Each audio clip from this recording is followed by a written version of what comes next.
Hi everyone, we're here on What Makes Them Tick, and today our guest is Mike. Hi. Mike was generous enough to bring his collection, and he'll be talking about the special pieces. Mike is an entrepreneur, a car enthusiast, and obviously a watch collector. Yeah. Mike, thanks for coming. Thank you also, Fed. So, which watch did you want to start off? Wow, maybe you start, it's right in front of me, so maybe you can start with this.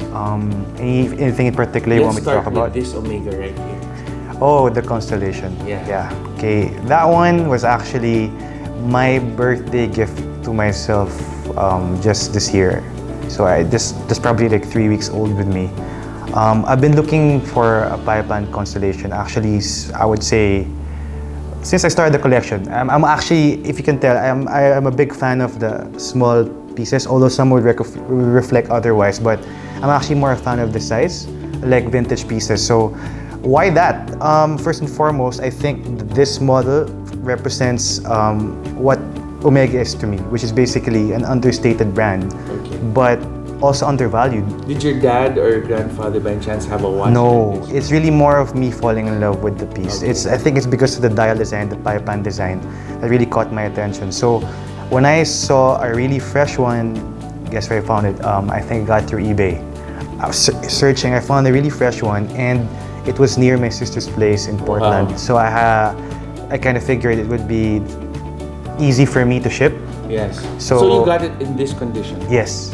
And the guy happened to be a watch collector, and how would you say, he really maintains watches as a business. Great. So when he shipped it to me, he tested the condition, he had it serviced. So I was quite confident in getting the piece. So when do you wear it? Wow, good Do question. you wear it? I do. Actually, all of these aren't, so to speak, garage queens. Okay. I try to use them, of course, at the right occasion. So the pipeline, I guess I wear it more for like, formal occasion, but sometimes when you casual, it'll slip under the cuff perfectly. Perfectly, yeah, exactly.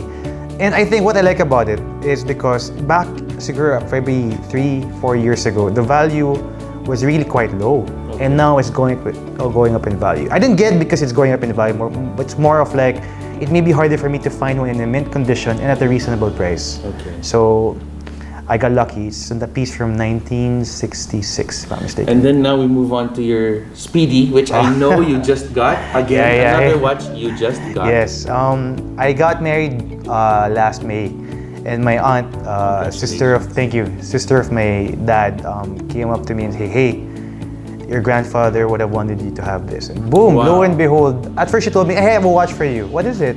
It's an Omega. Ding! I got excited. When I got there, lo and behold, it was a Speedmaster, and What year is it, sorry? This is 68. 68. At first, I didn't know the year, but I had to educate myself, and that is actually a Cal 321. So it's in this specific model, the Cal 321 is the more appreciative one because of the fact of it was actually the first movement they had for the specific. Was it on a bracelet or a strap? Came with a bracelet, but the bracelet from the 60s were the types that you really can't adjust it, so it was really big. Uncomfortable. Yeah, it was too loose. It wore like a bracelet. Okay. So, well, best thing to do would be get an aftermarket leather strap for that. But yes, it took 3 months to fix. Did you have it done here? Did you send Locally it done. But I was afraid it had to be shipped abroad because given that nobody, even Omega Service Center here does not service a Cal 321. I was just lucky that the movement was relatively okay. It's just that it hasn't been used. The internals. No, they just basically serviced it. So basically oil. It was in good condition, but it wasn't used for 30 years. So if I count, grandfather passed away in 91, so let's give and take, do the math. Around 30 years, more or less. Next we have here a really beautiful GMT. Yeah, there you go. Tell us about this GMT. That's 1977. That's my year. Is that your birth year? Yeah. I don't want to reveal your... It's okay. Well, what made it really stand out to me was the fact of it's called the nipple dial. Yes. And I guess for any Rolex fan, they would understand the story behind it.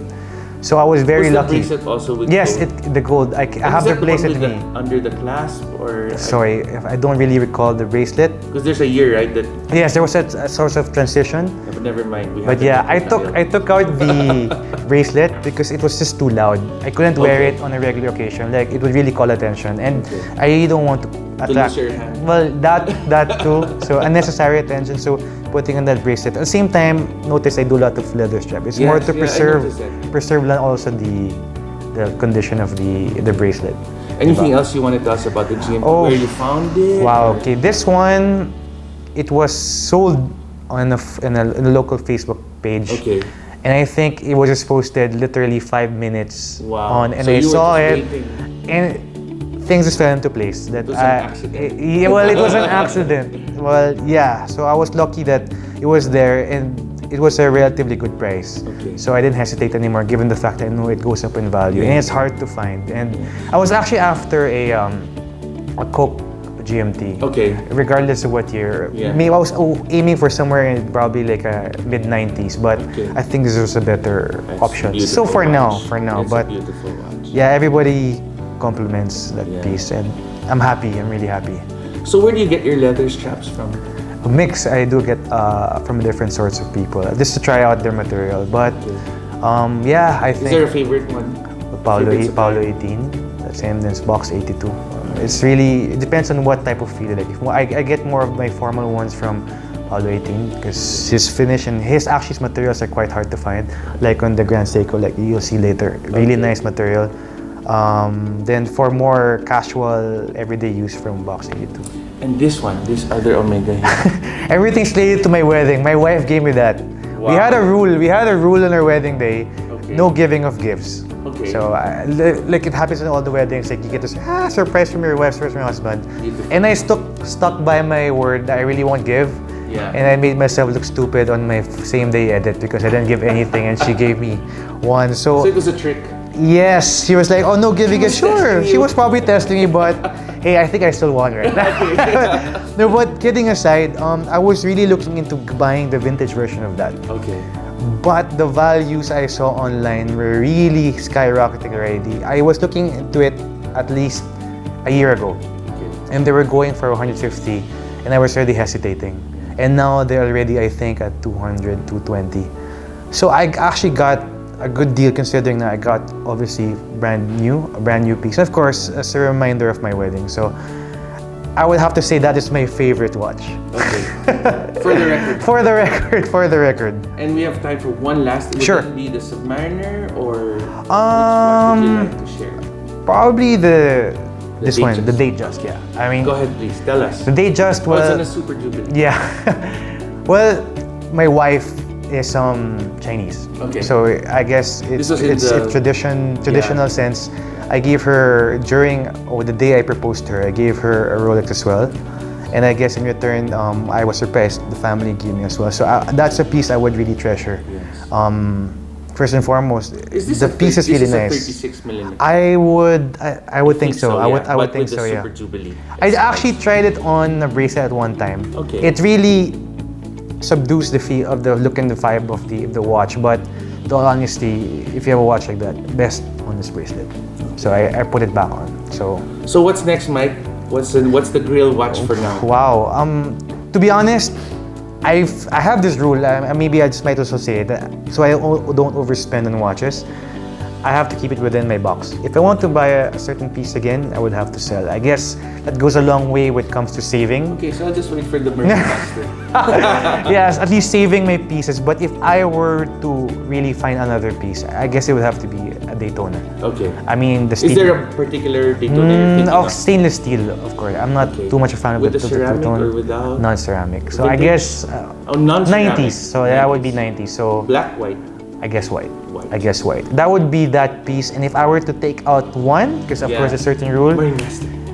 there has to be from the Swiss box. Yes, from the Swiss box. If I'll probably let go of the Black Bay. Okay. I mean, it doesn't have history in the sense that it came from. It's not exactly a modern version of something. It's actually designed to honor like old designs. Yes. So it's basically. How long did you have this watch? I bought that early this year. Okay.